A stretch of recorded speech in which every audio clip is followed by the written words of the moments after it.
temps passa, sans calmer son souci.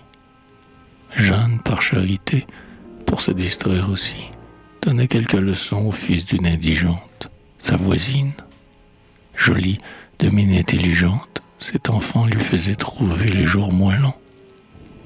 Elle aimait à jouer avec ses cheveux blonds, tandis qu'elle récitait catéchisme ou grammaire, et quand Jeanne sortait pour que sa vieille mère prît un peu d'exercice, on amenait l'enfant.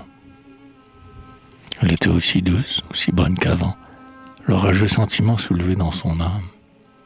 Un matin, elle sut, par cette bonne femme, qu'elle ne voulait plus pourtant interroger, que le jeune voisin allait déménager et changer tout à fait de manière de vivre, qu'il devenait fameux, qu'il avait fait un livre, et que l'on imprimait son nom dans les journaux.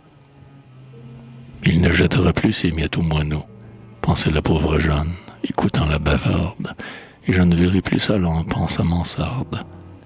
Tant mieux, qu'il soit heureux, moi, je dois l'oublier. 2 jours après, avec leur petit écolier, par une après-midi de juin des plus brûlantes, Jeanne et sa mère étaient dans le jardin des plantes, à l'ombre de leur grand marronnier favori.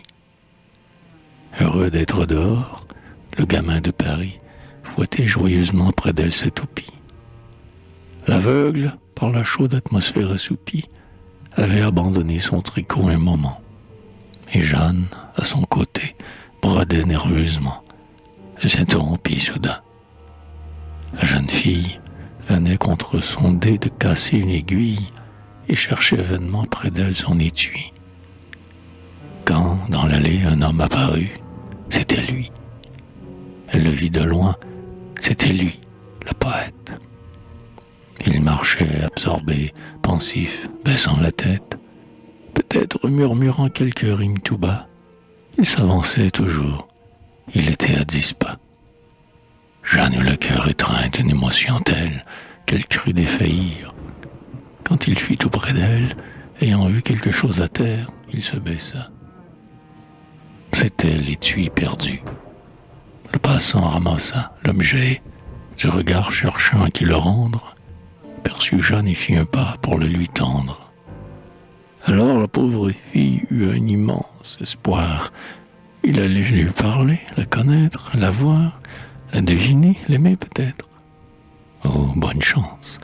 Mais le petit garçon, par gentille obligeance, courut vers le jeune homme en lui tendant la main. Le poète remit sa trouvaille au gamin et, par ses beaux cheveux d'enfant séduit sans doute, le baisa sur le front et poursuivit sa route. Le fol espoir de Jeanne, hélas, s'était enfui. Mais quand l'enfant, venant lui rapporter l'étui, lui présenta sa tête innocente et bouclée, l'amoureuse, un instant de désir affolé, étreignit le petit d'un geste ardent et prompt, et recueillit, collant ses lèvres sur ce front, avec un rauque et long sanglot de tourterelle, ce baiser de hasard qui n'était pas pour elle.